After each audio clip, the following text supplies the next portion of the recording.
Okay, in this video I'm going to talk about what is a differential. What does dy dx actually mean? This video leads on from the video on what is a function. So have a look at this video if you haven't already before you actually watch the video you're watching now. So in the video about functions, we said we could have a function y and it could be a function of x, z, a. We said that these were the ingredients to make y. We said, for example, we could have breakfast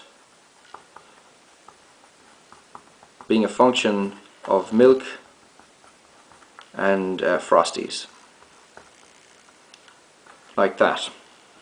So we said b is a function of m and f, like that.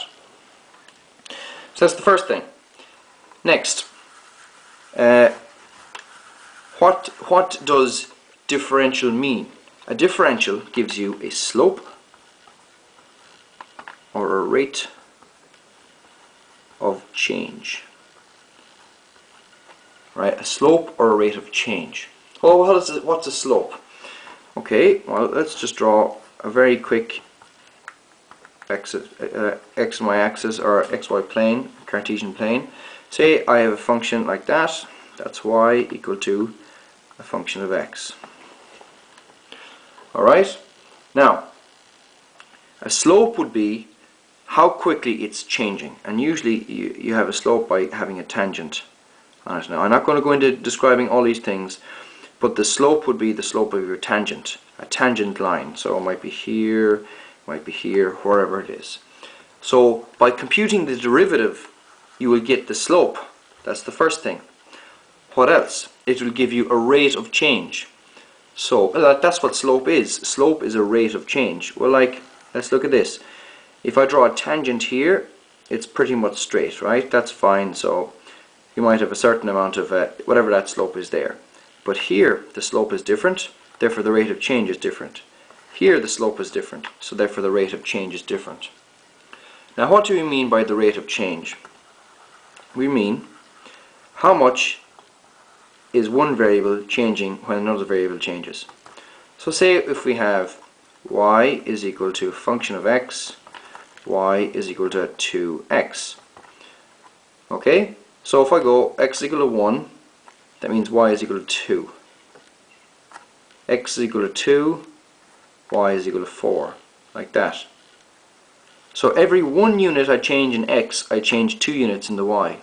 For every 1 2, so that's what that means. So its rate of change is 1 unit, 2 units in the y for 1 unit in the x. That's its rate of change. Like for example, you would say the rate of change. Let me think now. The rate of change. What else changes? Speed. For example, if you're speeding up, if you're accelerating, your speed is changing. So at one moment, at 0 seconds, you might be at 5 meters per second. At 10 seconds, you might be at 10 meters per second. At 100 seconds, you might be, I don't know, at 100 meters per second.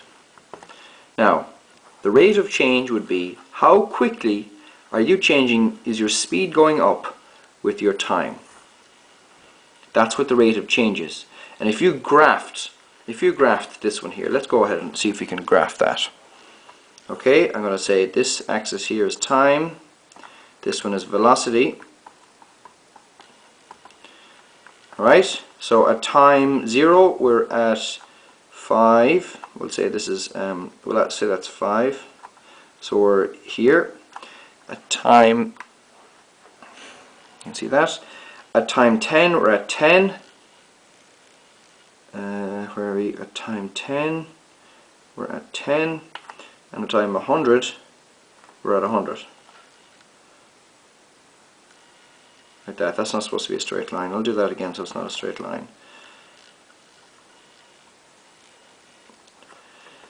Okay, and there's my graph. And now what's the rate of change? How quickly is your speed changing with time? And you draw this graph and you might want to get the slope of it. You draw a tangent line and you'd get, you'd use the slope formula y2 minus y1 over x2 minus x1, and that's m. And you know what that is? That's a big pain. Nobody likes doing that. That's just an utter pain. So what we do instead is, to be honest, nobody in the real world will ever compute y2 minus y1 over x2 minus x1. Maybe a computer will do it for them. Instead they will use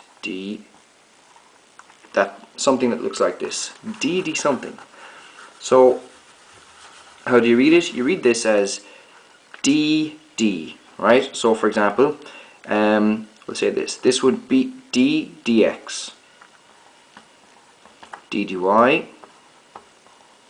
d dz. That's what that means, okay?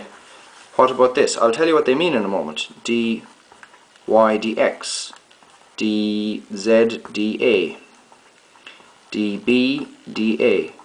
That's how you'd read them, or you'd say them. So first of all, you'd read this as dDA, okay? So that means the rate of change of something I haven't written with respect to A. So say y is a function of z, a and b, like that. And if I want to find how quickly is y changing with respect to A, well then I'd go dy dA. If I want to find how quickly y is changing with respect to z, I would say dy dz. If I want to find how quickly y is changing with respect to b, I'd say dy dB, like that. dy dB. What if I had r is equal to a function also of z, a and b? So I would say, what if I want to find out the rate of change of r with respect to a? dr dA. That's what that means there. dr dA. The rate of change of r with respect to a. How quickly is r changing as a changes? Okay? So they're the variables, they're the ingredients, and this is the actual one itself. Now there are different ways of writing a differential, and I'll just show you them here. You might see loads of these different ways. You could say it's if I want to get ddx of something, that's the rate of change of something with respect to x.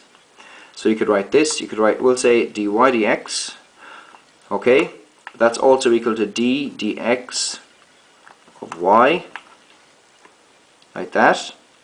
They're the same thing. Or you have, we'll say y is equal to 2x, you could have d dx of 2x, or you could have d 2x dx. They all mean the same thing, where we'll say in this case y is equal to 2x, like that. So the rate of change of y with respect to x, the rate of change with respect to x of y, that's the same thing.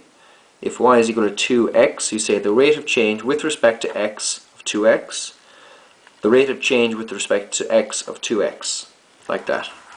So it means the rate of change or the slope. So you'll be using it in things like acceleration,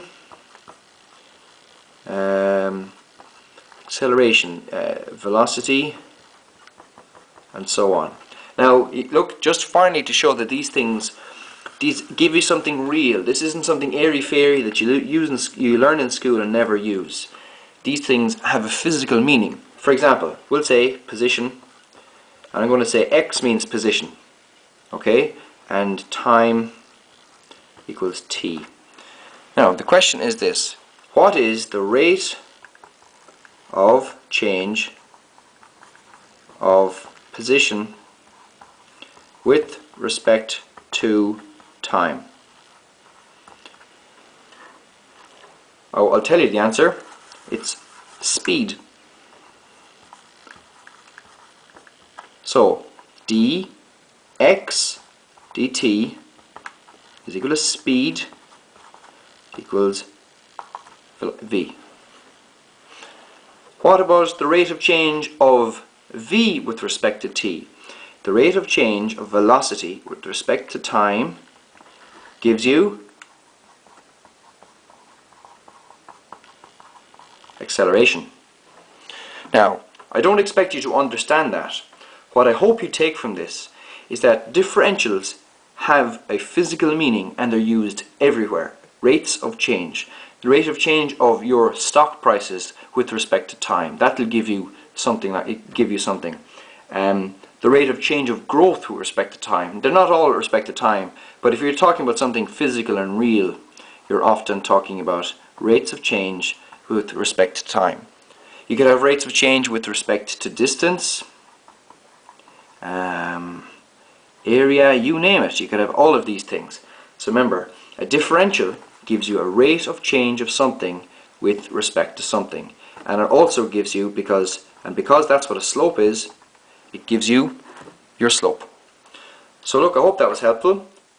Please pass any suggestions on to me.